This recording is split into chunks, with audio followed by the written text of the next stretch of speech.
Hace poco tiempo mi amigo Filiberto murió ahogado en Acapulco a la edad de los 40 años. Yo fui por el cadáver para traerlo a México. Coloqué el féretro en un camión y muy temprano en la mañana salimos de Acapulco, todavía con la brisa.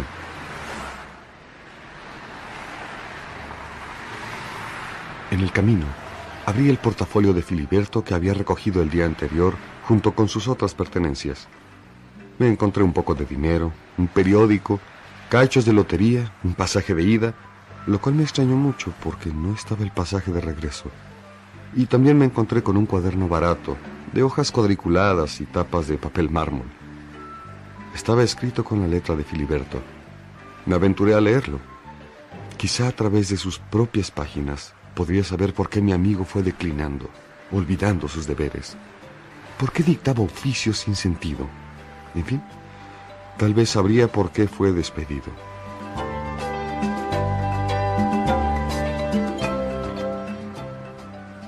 Un poco nervioso porque se trataba de la vida privada de mi difunto amigo, comencé a leer aquel cuaderno con gran interés, a pesar de las curvas del camino.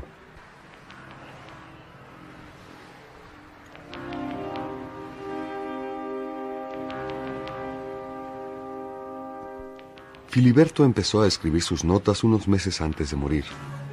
En las primeras páginas, mi amigo recordaba su juventud y, según sus propias palabras, se angustiaba por no poder meter los dedos en el pasado y pegar los trozos de algún rompecabezas abandonado. Pero el arcón de los juguetes se va olvidando, y al cabo del tiempo, ¿quién sabrá a dónde fueron a dar los soldados de plomo, los cascos, las espadas de madera? Sin duda, aquel día cuando Filiberto empezó a escribir en el cuaderno, se sentía triste o melancólico. Páginas más adelante, Filiberto escribió sobre su afición por ciertas formas de arte indígena mexicano. Cuando estaba leyendo lo que había escrito, me acordé que mi amigo coleccionaba estatuillas, cacharros e ídolos, y que sus fines de semana los acostumbraba a pasar en Tlaxcala o en Teotihuacán. Resulta, pues, que al decir de su diario, un día consiguió en la lagunilla una figura de Chacmol, que para él era una pieza preciosa, pues desde hacía mucho tiempo la andaba buscando. Filiberto estaba feliz y la colocó en el sótano de su casa mientras reorganizaba su cuarto de trofeos, como él llamaba al lugar donde acomodaba todas las piezas de su colección. Al día siguiente de la compra, su casa amaneció con la tubería descompuesta. El agua corrió por el suelo y llegó hasta el sótano. Afortunadamente, el Chacmol resistió la humedad, pero Filiberto tuvo que llegar tarde al trabajo arreglando todos los desperfectos que había causado el agua.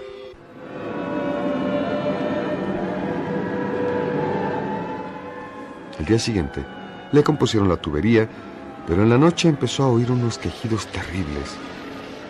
Filiberto pensó que era cosa de la imaginación y trató de volverse a dormir. Horas más tarde, la tubería volvió a descomponerse y los quejidos desaparecieron.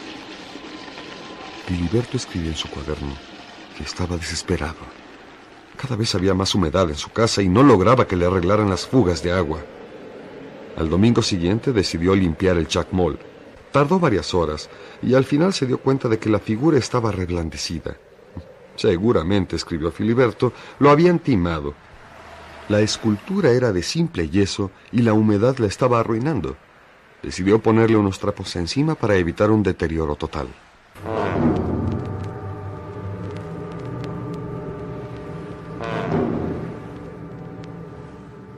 A medida que avanzaba en la lectura del cuaderno de Filiberto, me sorprendía cada vez más su relato. Según él, poco tiempo después, empezó a notar algo raro en la figura del Chacmol. La piedra empezaba a tener la textura de la carne y, según escribió mi amigo, también notó la existencia de vello en los brazos. Filiberto estaba muy preocupado, por lo que empezó a cometer errores en su trabajo. Le llamaron la atención y se empezó a comportar de manera descortés con sus compañeros. Él no sabía qué hacer ni qué pensar, así que decidió consultar a un médico, pues lo que le estaba pasando al Chacmol seguramente era algún delirio o producto de su imaginación.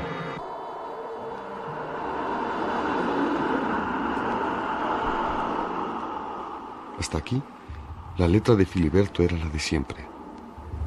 Después, esta empezó a sufrir notables cambios. Parecía la letra de un niño o la de una persona sumamente nerviosa o angustiada. Cada vez era más difícil entenderlo, pero el relato continuaba.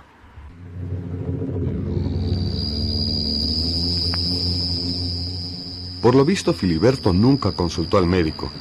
Lo que estaba sucediendo en su casa lo tenía muy ocupado. Al parecer, el chacmol empezaba de manera vertiginosa a cobrar vida. En solo un día, por ejemplo, cambió de color. Se volvió amarillo, casi dorado. Aquella misma noche, Filiberto se despertó sobresaltado, con una seguridad espantosa de que había 2 respiraciones en el cuarto. Escuchó pasos y de repente su recámara empezó a oler a horror, a incienso, a sangre. Prendió la luz y se encontró con el chacmol, erguido y sonriente, sus ojos casi viscos y con una mirada penetrante paralizaron a mi amigo. Aquel ente se acostó en la cama y entonces empezó a llover. Según el relato de Filiberto, él trató de hacerse amigo del chacmol. Le gustaba escuchar sus anécdotas y sus historias fantásticas. En aquellos momentos, lo único que no podía soportar Filiberto era el olor, así que se mudó a la sala. Poco tiempo después se inició la temporada de secas y el chacmol empezó a romper todo lo que estaba a su alcance. Filiberto tuvo que dejar las llaves del agua abiertas para que su visitante tuviera líquido suficiente y se tranquilizara.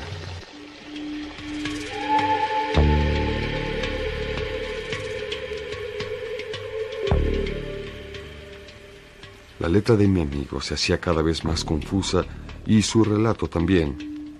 En cierto momento, Filiberto escribió que se había dado cuenta de que se había convertido en prisionero del chacmol, ya que lo vigilaba constantemente. Mi amigo empezó a faltar cada vez más a la oficina. Sus reservas de dinero se iban agotando, hasta que un día le cortaron el agua y la luz por falta de pago. Filiberto pensó que esta sería su salvación, porque sin agua el chacmol no podría vivir. Sin embargo, este descubrió una fuente pública y obligaba a mi amigo a hacer 10 o 12 viajes por cubetas de agua mientras lo vigilaba desde la azotea. A medida que pasaba el tiempo y el agua escaseaba, el chacmol se volvía más intolerante. Además, según escribió mi amigo, el chac estaba cayendo en las tentaciones humanas.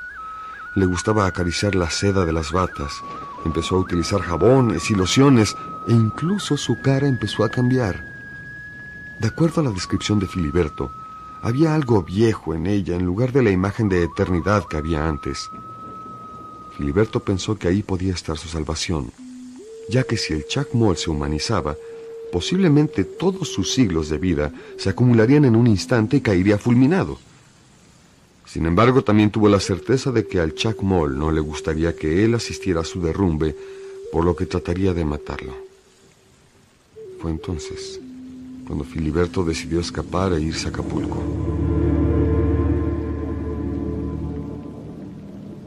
Con esta huida terminaba el relato de mi amigo, y ahora se encontraba muerto, ahogado en Acapulco. En lo que restaba del viaje me quedé dormido. Traté de no pensar en la absurda historia del chacmol, quien parecía haber cobrado vida en la casa de Filiberto. Quise interpretar que toda esa locura que mi compañero había inventado se debía al exceso de trabajo o a algún problema psicológico. Por fin, cuando el camión llegó a México, aún no podía creer que mi amigo se había vuelto loco.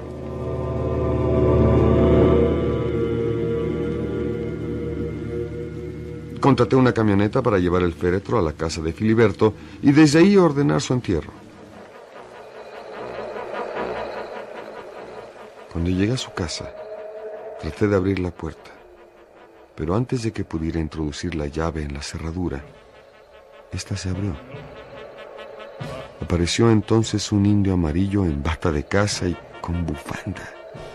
Su aspecto no podía ser más repulsivo. Despedía un olor a loción barata. Su cara estaba muy polveada, como queriendo cubrir las arrugas. Tenía la boca embarrada de lápiz labial mal aplicado y el pelo daba la impresión de estar teñido. Yo estaba verdaderamente sorprendido. Me repuse y traté de hablar, pero él me interrumpió y me dijo que lo sabía todo.